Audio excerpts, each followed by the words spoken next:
Olá! A partir dessa aula, vamos iniciar o estudo do processo de construção de aplicações cliente e servidor, ok? A nossa disciplina de programação para web. Então, para isso, nós vamos ver quais são, na verdade, os elementos que constituem essa arquitetura para a construção de uma aplicação para web, que vai atender requisições segundo o protocolo HTTP. Então, nós vamos falar um pouco sobre esses elementos que constituem a aplicação. E aí também nós vamos ver na sequência como elaborar o código numa aplicação que vai rodar no lado do servidor para atender requisições HTTP dos clientes. Então nós vamos ver dois modelos, basicamente, de aplicações. Aquelas aplicações que atendem às requisições do navegador do cliente e geram como resposta somente páginas estáticas, ou seja, documentos HTML, que estão previamente armazenados lá no sistema de arquivos do servidor. E um outro modelo de aplicação, que são aquelas aplicações que, ao atender a requisição do navegador, cliente do usuário, elas vão fazer o seguinte: elas vão gerar essas informações de forma dinâmica, ou seja, então agora nós não temos páginas estáticas, essas páginas elas vão ser geradas dinamicamente pela nossa aplicação como resposta às solicitações do usuário. Então basicamente nós vamos ter esses dois modelos de aplicações, aquelas que geram então páginas estáticas, previamente definidas, na forma de arquivos HTML previamente armazenados no sistema de arquivos do servidor, e aquelas páginas dinâmicas, que são documentos HTML, que são gerados, que são processados de acordo com as requisições do navegador do usuário. Okay? Então, para isso, a gente tem que entender, primeiramente, esse modelo arquitetural, como é que funciona, quais são as camadas dessa nossa aplicação chamada aplicação cliente-servidor. Por que cliente-servidor? Porque agora nós temos uma separação de responsabilidades do nosso software. Então, parte do nosso software vai estar aqui no cliente, que pode ser uma máquina qualquer na internet, e outra parte do nosso software vai estar aqui no que a gente chama de servidor, que pode estar numa outra máquina distante da máquina do cliente. Que vão se comunicar, na verdade, esses dois elementos, essas duas camadas, tanto o cliente como o servidor, pela internet, pela web, através de um protocolo que a gente chama de HTTP. HTTP quer dizer Protocolo de Transferência de Hipertexto.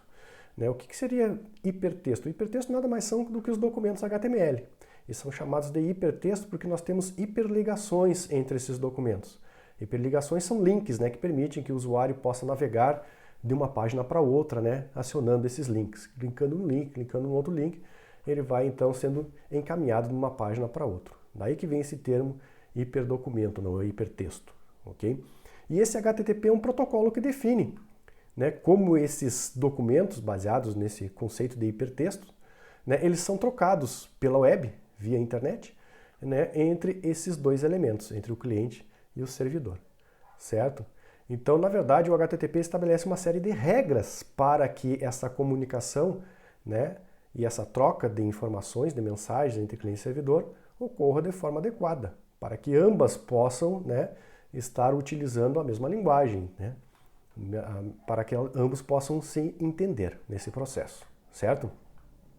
Então existe aqui um formato de codificação deste modelo de requisição, Então aqui o navegador do usuário, ele tem todo o navegador do usuário, que seja o Chrome, seja o Firefox, seja o Internet Explorer e assim por diante, eles têm que utilizar o mesmo modelo de codificação dessa mensagem que vai ser enviada na requisição para o servidor, certo? Então, é basicamente esse modelo que nós estamos vendo aqui de mensagem, Então, quando o usuário digita aqui na barra de endereços do navegador lá, sei lá, um endereço qualquer, www.fisul.edu.br, e teclar Enter, essa mensagem ela vai ser codificada dessa forma, de acordo com o modelo de codificação do protocolo HTTP. Que é constituído basicamente do método de requisição, um comando. Nós vamos trabalhar com dois comandos basicamente do HTTP, que é o comando GET e o comando POST. Neste caso aqui está sendo enviado um comando GET, que geralmente é utilizado quando o navegador quer obter um recurso lá do lado do servidor. certo? Neste caso aqui nós está sendo usado o GET para obter o recurso barra, né? Quando a gente está enviando esse recurso barra, é uma solicitação lá para o servidor, né? Para a aplicação rodando lá no servidor, para que devolva a página inicial dessa aplicação, deste site, deste portal, ou dessa aplicação que está rodando aqui no lado do servidor, né? Então, esse barrinho aqui identifica a página de entrada da aplicação. Então, o GET significa que o navegador está solicitando para o servidor a página de entrada barra, né, desta aplicação, usando o protocolo HTTP na versão 1.1. Tá? Mais abaixo nós temos depois uma série de cabeçalhos desta mensagem de requisição. A mais importante, o que nós estamos vendo aqui ilustrado, é o cabeçalho host, que identifica para qual máquina que esse navegador aqui do cliente está enviando essa requisição. Tá? Nos nossos estudos aqui, na nossa disciplina, né, a mesma máquina que para nós vai ser o cliente, vai ser também o servidor. Tá? Ou seja, nós vamos criar os nossos programas aqui web, né, na nossa disciplina, e tanto o nosso computador vai servir tanto como cliente como servidor, certo? Então, para isso, né, os nossos navegadores eles vão enviar requisição através do modelo de comunicação que a gente chama de loopback, né? Ou seja, como a nossa máquina vai ser o nosso cliente e vai ser o nosso servidor, então ela por horas ela vai servir como cliente, né, enviando requisições, e por horas ela vai servir como servidor, né, recebendo essas requisições do nosso navegador. Tá? Então para isso a gente utiliza essa interface, né, web do protocolo HTTP que a gente chama de loopback, né, que é o famoso localhost, né, que tem esse endereço IP aqui que nós estamos vendo, 127.0.0.1. Né? Então, quando o navegador está enviando essa requisição para esse endereço IP, ele está enviando, na verdade, uma requisição para a nossa própria máquina local, certo? Então, quando for enviada essa requisição e chegar lá no servidor, né, nossa aplicação rodando na nossa própria máquina local, via o protocolo da requisição HTTP, essa nossa máquina vai receber, né, esse nosso servidor, essa nossa aplicação servidor aqui rodando na nossa máquina local, vai receber essa mensagem e vai decodificar essa mensagem HTTP, né? Nesse mesmo formato, nesse mesmo padrão de comunicação, né, entre cliente e servidor. Então, na decodificação desta mensagem, ele vai atender essa requisição, caso seja possível, né? Então ele vai analisar, tá vindo um método GET, né, uma solicitação para um recurso aqui na minha máquina, né, que é a página de entrada da minha aplicação, rodando aqui no lado do servidor. Então, se existir esse recurso solicitado para o usuário, ele vai processar essa informação, devolvendo, né, uma mensagem de resposta para o navegador do usuário, nesse mesmo padrão do protocolo HTTP. Né? Então, ele envia qual foi o protocolo utilizado, qual a versão, um código de status do processamento, ou seja, se não falhou esse processamento, teve sucesso, o código de status HTTP é o 200. Né? Então ele vai enviar esse código 200 no cabeçalho de resposta e uma string de resposta. Né? Além do código de resposta, nós temos uma string. Neste caso, se teve sucesso, é o OK. A partir da segunda linha, nós temos então a composição do cabeçalho, né? Um conjunto de variáveis, né, que vão ser enviadas para o navegador do usuário. Né? A primeira delas, uma das mais importantes que nós temos aqui, né, estão listadas somente algumas aqui, as mais importantes, é o tipo de conteúdo que o servidor vai devolver para o navegador do usuário. Né? Isso é importante, até porque o navegador precisa saber o que está vindo lá do servidor para que ele possa renderizar a resposta aqui na forma de uma página para o usuário. Né? É isso que o navegador faz, na verdade. Né? Ele renderiza, né? Ele cria essa página de forma gráfica e apresenta, né, no navegador a partir desses dados que vêm aqui do servidor. Então aqui primeiro deles é o tipo de conteúdo que está sendo gerado, no conteúdo texto, no formato HTML, usando as tags HTML. Tá? A segunda linha aqui é o tamanho, né, desse documento que o servidor está enviando como resposta para o navegador. Depois nós temos uma linha em branco e a partir dessa linha em branco nós temos a estrutura do documento HTML que foi gerado como resposta para o usuário. Okay? Geralmente são enviados documentos HTML como resposta para o usuário, mas não somente isso, né, pessoal? Pode ser outros formatos de arquivos que são enviados como resposta para o usuário. Até dentro de um próprio documento HTML pode ter requisições para outros arquivos, como imagem, por exemplo, arquivos de mídia e assim por diante. Certo? Então esse é o modelo de funcionamento da nossa aplicação web. Né? A gente precisa entender bem esse modelo de funcionamento.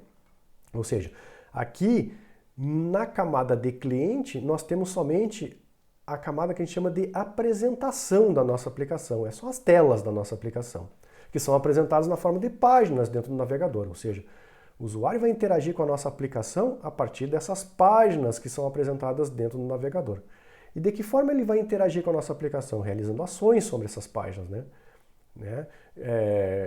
digitando dados, em componentes de um formulário HTML, realizando ações, sobre, por exemplo, links e botões, eventos que a gente chama, sobre links e botões nesse documento. E a partir dessas ações é que vão ser enviadas essas requisições, lá para a nossa aplicação rodando lá do servidor. Então toda a parte de processamento da nossa aplicação fica aqui nessa camada do servidor. Aqui no lado do cliente nós não temos nada de processamento, Aqui é só a apresentação do resultado final. Todo o processamento fica aqui no lado do servidor. Então o lado do servidor é que vai processar essas páginas e enviar como resposta para o cliente. Seja naquele modelo de página estática que eu falei para vocês, ou seja, só recuperar aqui do disco, carregar do disco essa página e enviar como resposta para o cliente, ou processar essas informações, fazendo, por exemplo, conectividade com sistemas gerenciadores de banco de dados, que a gente vai ver na nossa disciplina, para processar informações de forma dinâmica, para gerar essa resposta para o cliente, certo? Então é bem importante a gente entender esse modelo de arquitetura. E aí, para a gente construir a aplicação no lado do servidor, nós vamos utilizar como tecnologia o Node.js, tá? Nós poderíamos utilizar outras tecnologias, como por exemplo o PHP, que tem a mesma finalidade, o Java Web, o próprio Python, enfim, nós temos uma série de tecnologias que a gente pode utilizar, as tecnologias da Microsoft, que podem, na verdade, fornecer essas funcionalidades para a geração de conteúdo dinâmico no lado do servidor, para que a gente possa criar aplicações que vão rodar no lado do servidor e gerar essas informações dinâmicas para os usuários. Mas nós vamos adotar aqui na nossa disciplina o Node.js. Foi por isso que a gente já viu no início da disciplina o JavaScript. Porque o JavaScript é a linguagem adotada por essa tecnologia para que a gente possa codificar, então, as ações de resposta às requisições do usuário no nosso servidor. Ou seja, para que a gente possa codificar o nosso servidor em Node.js. Certo? Bom, o Node.js, na verdade, ele surgiu a partir do mesmo interpretador JavaScript que a gente tem no navegador, no Chrome. Então, a partir desse interpretador foi desplugado do navegador e criado uma tecnologia para rodar de forma independente do navegador. Porque você sabe que, na verdade, o JavaScript surgiu junto com a web para tornar a web mais interativa no lado do cliente. Então, inicialmente, o JavaScript ele funcionava somente no navegador. Agora nós temos a possibilidade de usar o JavaScript não só para criar algumas ações de interação no lado do navegador. A gente pode agora criar aplicações, inclusive aplicações desktop, independentes, usando a tecnologia do JavaScript, certo? Não é o nosso caso, nós vamos usar aqui para criar aplicações no lado do servidor, certo? Bom, essa tecnologia ela tem uma arquitetura modular, ou seja, é baseada em módulos, módulos de recursos que a gente pode ir plugando na construção, no Node, no momento que a gente for construindo a nossa aplicação, certo? Então a gente vai ver como é que isso funciona na prática à medida que a gente for construindo os nossos softwares, certo? Então a gente vai utilizar essa tecnologia do Node.js para construir as nossas aplicações web, o nosso servidor HTTP, que vai atender as requisições do navegador do usuário, e processar informações dinâmicas, certo? A partir então da próxima aula, começaremos a explorar mais conceitos. Até lá!